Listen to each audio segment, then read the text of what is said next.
नमस्कार साथियों, मैं आप सभी का हमारे YouTube चैनल एचपी ज्ञान गंगा में स्वागत करता हूं। साथियों, इस चैनल के माध्यम से मैं आप सभी को हिमाचल से संबंधित प्रत्येक जानकारी को उपलब्ध करवाने की कोशिश करूंगा और हिमाचल के हम प्राचीन काल से लेकर अब तक के हर टॉपिक पर चर्चा करेंगे।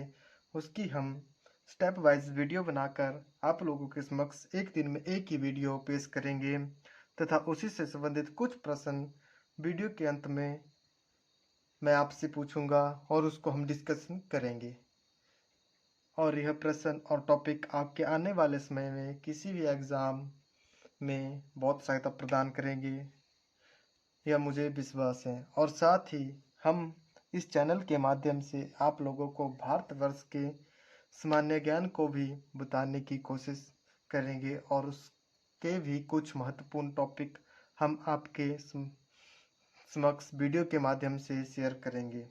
आप लोगों से निवेदन है कि आप लोग अगर कोई भी जानकारी आपको अच्छी लगे तो उसे एक नोटबुक में लिख लें ताकि आपको किसी भी समय रिवाइज की ज़रूरत हो तो आप लोग उसे खोल कर पढ़ सकें।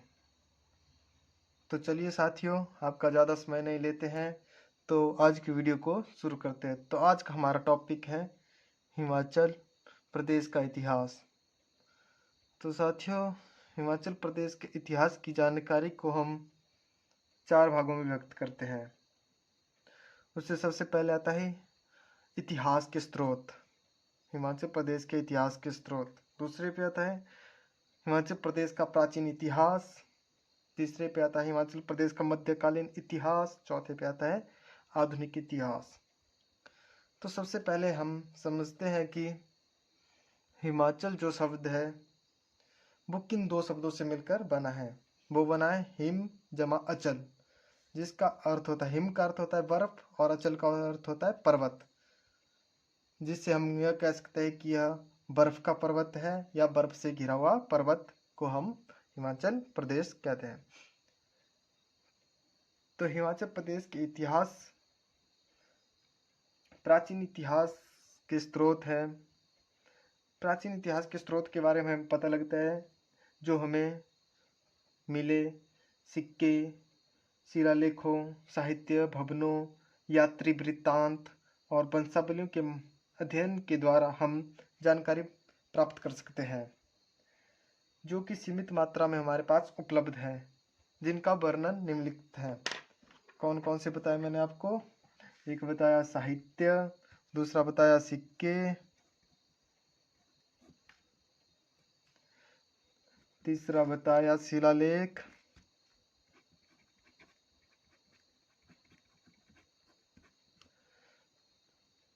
फिर बताया आपको भवनों और यात्री वृत्तांत।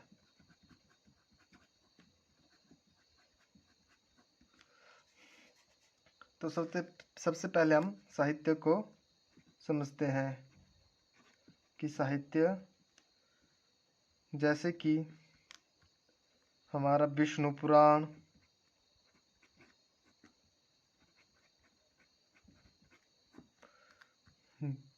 दूसरा आया मार्कंडेय पुराण,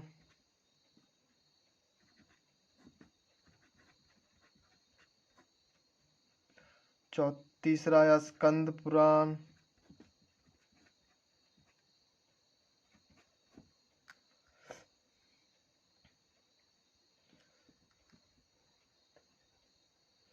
इन सभी के अंदर हिमाचल प्रदेश के निवासियों का वर्णन मिलता है। साहित्य में विष्णु पुराण, मार्कंडेय पुराण और स्कंद पुराण, इनके अंदर हिमाचल प्रदेश के लोगों का वर्णन मिलता है। अब जैसे साहित्य पुराण को मैं आपको मोटा मोटा बता देता हूँ। साहित्य पुराण, मार्कंडेय पुराण और स्कंद पुराण, ये जो है वेद व्यास जी द्वारा लिखे गए हैं, महर्षि वेद व्यास जी द्वारा लिखे गए हैं और यह संस्कृत भाषा में लिखे गए हैं। भाषा कौन सी होगी इनकी? संस्कृत भाषा।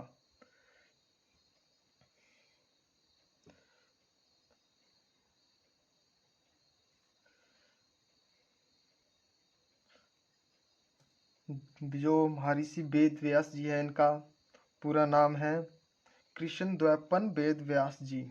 क्या नाम है? कृष्ण द्वैपायन वेद व्यास। इनके माता पिता थे महर्षि पराशर और सत्यवती। पराशर और सत्यवती के ये पुत्र थे।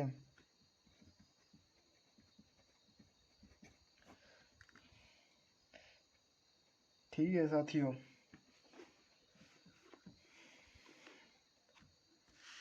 दूसरे आते हैं रामायण, जिससे हमें हिमाचल प्रदेश के लोगों के बारे में जानकारी मिलती है। वो है रामायण और महाभारत और ऋग्वेद। हमारा सबसे पुराना वेद कौन सा है? ऋग्वेद। इसमें भी हिमाचल के लोगों के बारे में, जनजातियों का विवरण मिलता है। रामायण को किसने लिखा, ये भी आप लोगों को पता होना चाहिए। रामायण को महर्षि वाल्मीकि द्वारा लिखा गया था।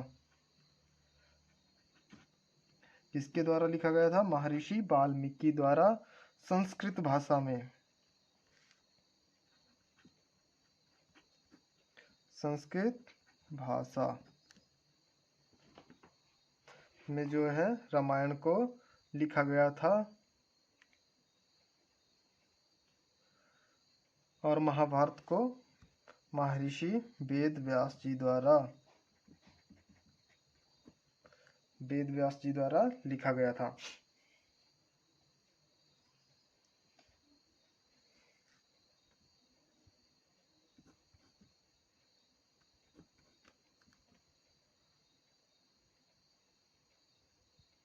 इसके बाद हमें हिमाचल प्रदेश के लोगों के बारे में जानकारी पाणिनि का अष्टाध्यायी जो स्रोत है उसमें मिलती है। किसका? पाणिनि। पाणिनि का अष्टाध्यायी, पाणिनि का अष्टाध्यायी हो गया।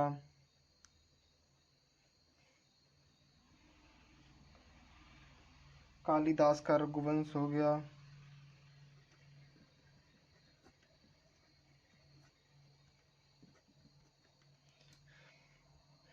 पाणिनि जो है संस्कृत भाषा के व्याकरण में,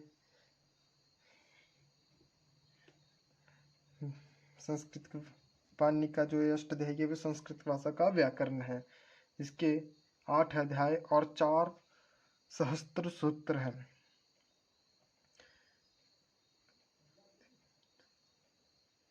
कालिदास जो हुए ये गुप्त काल से संबंधित है।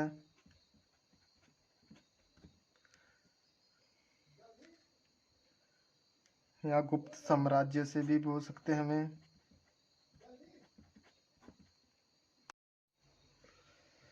कालिदास का रघुवंश। कालिदास के कुछ मुख्य काव्य और नाटक है जिनको मैं आपको बताऊंगा। काव्य नाटक जिनको मैक्सिमम परीक्षा में पूछा जाता है कि ये किसकी रचना है। तो काव्य में ऋतु संहार कालिदास की काव्य है। कुमार संभव कालिदास का काव्य है। मेघदूत ये भी कालिदास का काव्य है। नाटक रघुवंश ये जो है नाटक है कालिदास का। इसमें हिमाचल के लोगों की जानकारी मिलती है, ये भी आप लोगों को याद रखना है। एक अभिज्ञान शकुंतलम,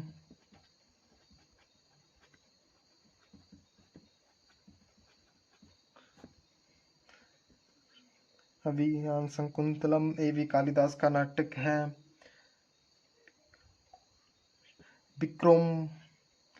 विक्रमोर्वशीय ये भी कालिदास का नाटक है। विक्रमोर्वशीय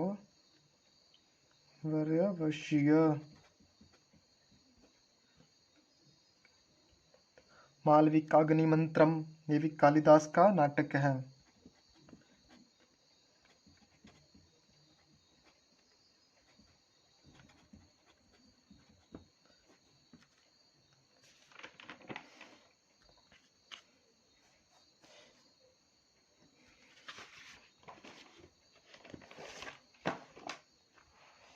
इसके बाद जानकारी मिलती है विशाख दत्त का मुद्रा राक्षस है, जो कि संस्कृत भाषा में लिखा गया है। विशाख दत्त का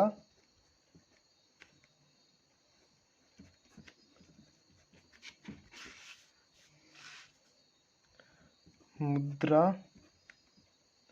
राक्षस, यह भी जो है संस्कृत भाषा में लिखा गया है।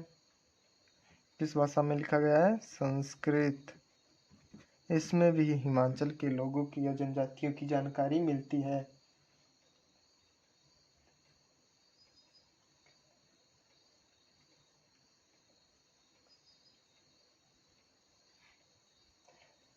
विशाख दत्त जो थे, ये चंद्रगुप्त द्वितीय के, किसके? चंद्रगुप्त द्वितीय जो थे उनके समकालीन थे। कई बार परीक्षा में पूछा जाता है कि विशाख दत्त किसके समकालीन थे? चंद्रगुप्त के समय कौन से विद्वान हुए जो कि संस्कृत भाषा में थे? यह विशाख दत्त थे। यह गुप्त वंश जब था तब यह उस समय से यह संबंधित है। उसके बाद हिमाचल की जानकारी मिलती है, जो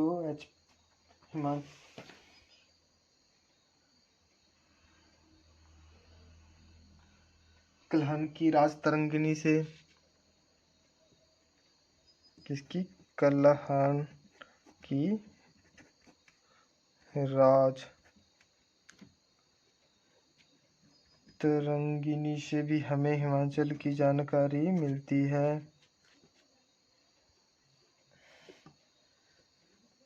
उसके बाद जानकारी मिलती है,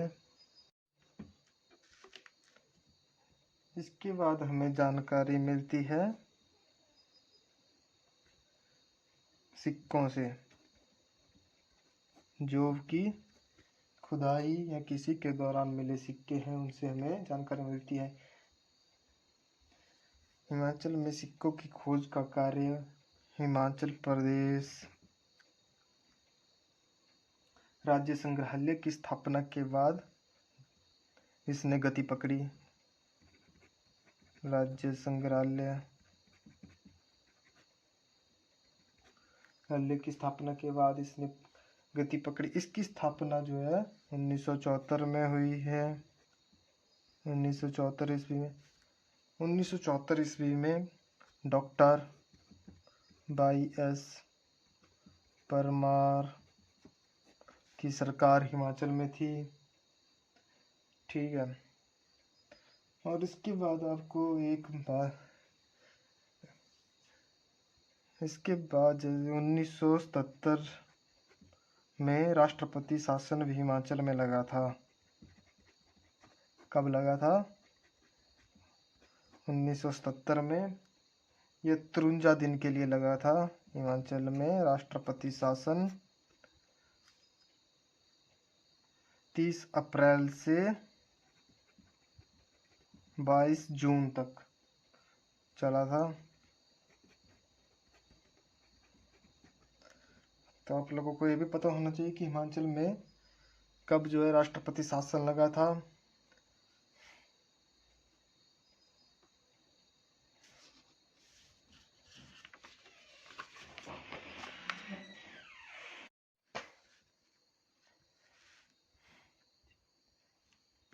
इसके बाद हिमाचल प्रदेश के इतिहास की जानकारी हमें यात्रा वृत्तांत से मिलती है। जो यात्रा वृत्तांत, यह हिमाचल प्रदेश में आए हुए यात्रियों के द्वारा लिखे हुए उनकी पुस्तकें हैं, जिसमें सबसे पहले हिमसांग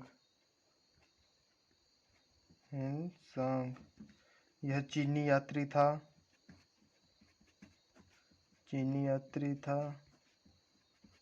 यह 630 ईस्वी से 644 ईस्वी पूर्व तक भारत में रहा, लगभग 14 वर्ष।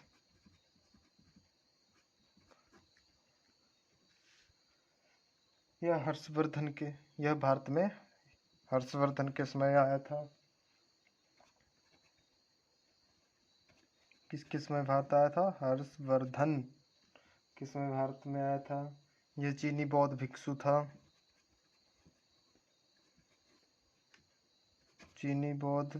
था। तथा हिमाचल के कुल्लू व त्रिगत में भ्रमण करने आया था। अच्छा, तो उसमें आपको एक और बात की जानकारी होनी चाहिए कि कुल्लू की स्थापना जो है विहंग मणिपाल ने की थी और त्रिगत की स्थापना भूमिचंद ने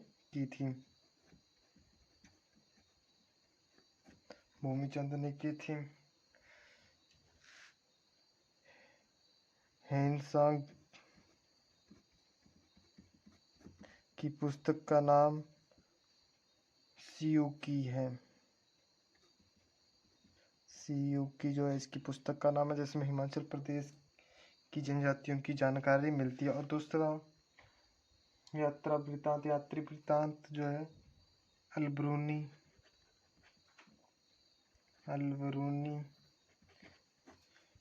जो कि फारसी विद्वान था।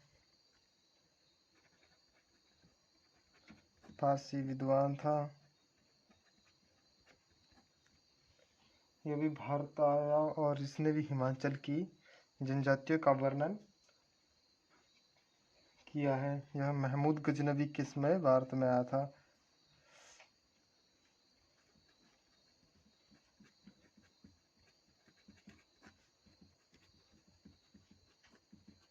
यह जो है महमूद गजनवी के समय भारत में आया था।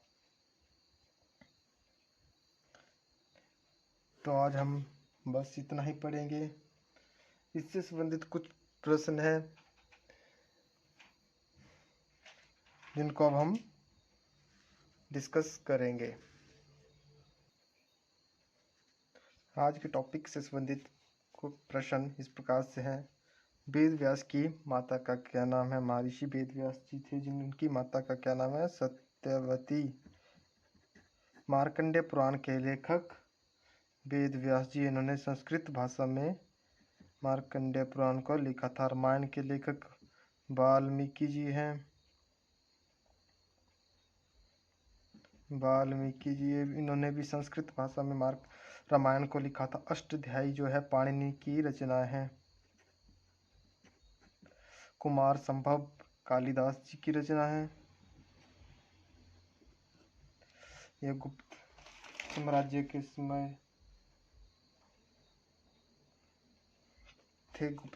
के समय HP संग्रहालय की स्थापना 1974 में हुई थी। राष्ट्रपति शासन हिमाचल प्रदेश में 1977 में लगा था। 30 अप्रैल और से 22 जून तक लगभग 53 दिन के लिए। हेनसांग बौद्ध धर्म से था संबंधित। यह चीनी बौद्ध भिक्षु थे।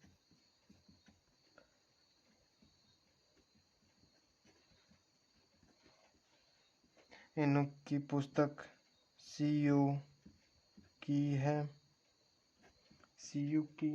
जिसमें हिमाचल की जनजातियों के विषय में जानकारी मिलती है। अलबरूनी फारसी विद्वान था और यह महमूद गजनवी के समय भारत आया था।